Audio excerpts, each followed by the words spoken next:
अस्सलाम वालेकुम भाइयों, आपसे एक रिक्वेस्ट है कि ये वीडियो फुल देखें और ये पढ़े लिखे की जहालत चेक करें, कैसी कैसी बातें कर रहे हैं। उठण वाला काफिर है, इमाम दे मुकाबले विच आउण वाला काफिर है, ते फिर जिहड़ा इमाम इमाम दे मुकाबले विच आया है, हुण उन्हां दोवां इमामां दा की करांगे। एक बहुत बड़ा मसला है जिस तो लोग बेखबर ने।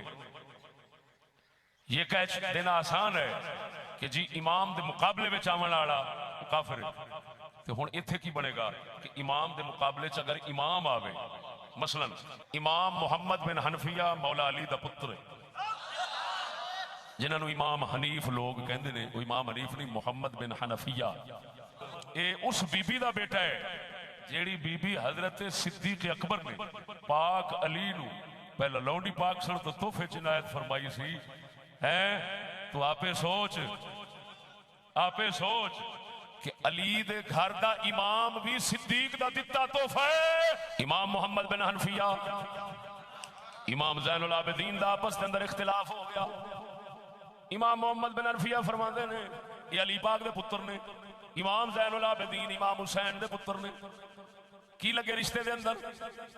चाचा भतीजा, चाचे भतीजे दा झगड़ा पै गया। चाचा कहंदा इमाम मैं हां, भतीजा कहंदा इमाम मैं हां। दोवां दा झगड़ा हो गया। फैसला ये होया सालिस चुनने, जो सालिस फैसला करेगा वही मनांगे। सालिस चुनिया गया हजरे असवद नू। जेड़े बेवकूफ जाहिल कहंदे ने इमामां दे नाल मुकाबले करने वाले काफिर होंदे ने। हुण इमाम दे मुकाबले विच आ गया है, वो कहंदे मैं इमाम हां, वो फरमांदे ने मैं इमाम हां। हुण जेड़ा आखण इमाम दे मुकाबले विच आवन वाला काफिर है, ये इमाम ए दे मुकाबले विच आया, ए ओ दे मुकाबले च आया, तो फिर ते दोवें काफिर हो गए। हुण पीछे छड़कने बजाउणे ने।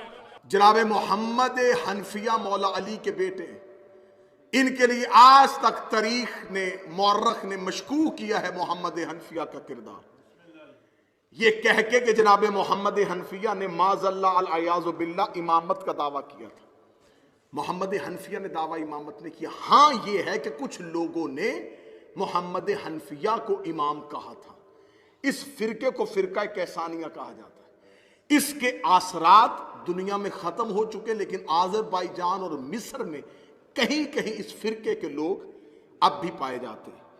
इन फिरके वालों के पास दलील क्या थी? मतवजे हैं बात की जाए।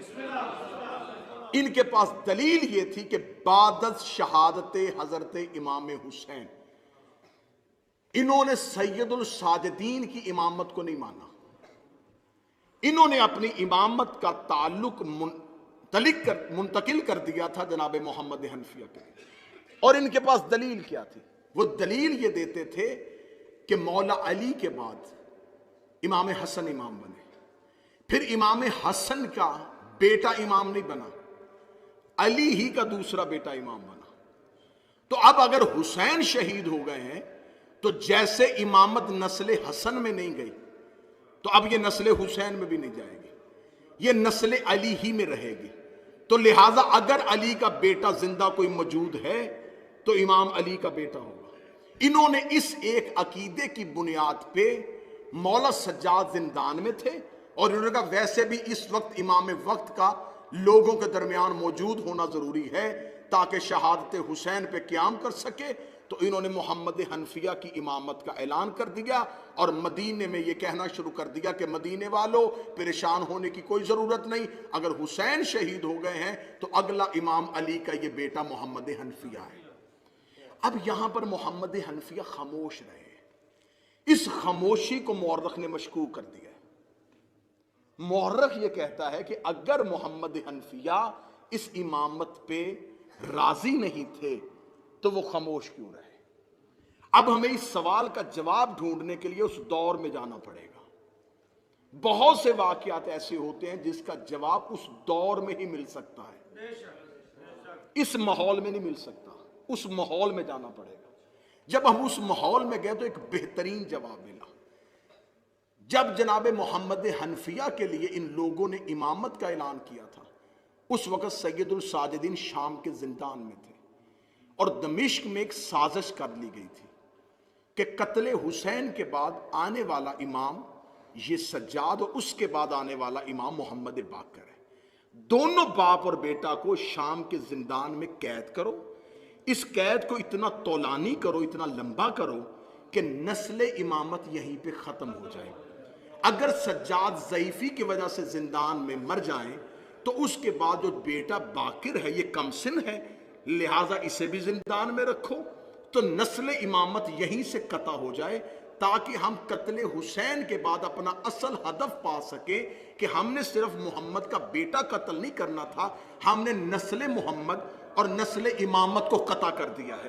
پھر ہم بنی امیہ بلا شرکت غیر دنیا میں حکمرانی کر سکیں گے. ادھر دمشق میں بند کمرے میں یہ سازش ہوئی, ادھر مدینے میں لوگوں نے, کچھ لوگوں نے محمد حنفیہ کی امامت کا اعلان کر دیا. خبر دمشق پہنچ گئی کہ تم سجاد کو قید کر کے بیٹھے ہو, یہ تو امام ہے ہی نہیں.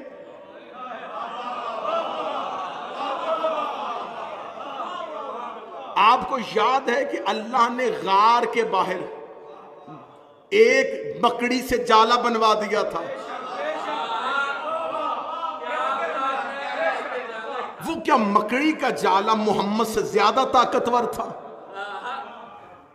کیا نبی اپنی حفاظت نہ کر سکے اور مکڑی کے نہیں, اللہ نے تدبیر کی تھی کہ مکڑی کا جالا دے کے پلٹ جائیں کہ یہاں کون کیسے آ سکتا ہے, یہاں تو مکڑی نے جالا بنا ہوا ہے اور کبوتری نے انڈے دیے ہوئے ہیں, لہٰذا لوگ واپس چلے جائیں. اللہ تدبیر کرتا ہے.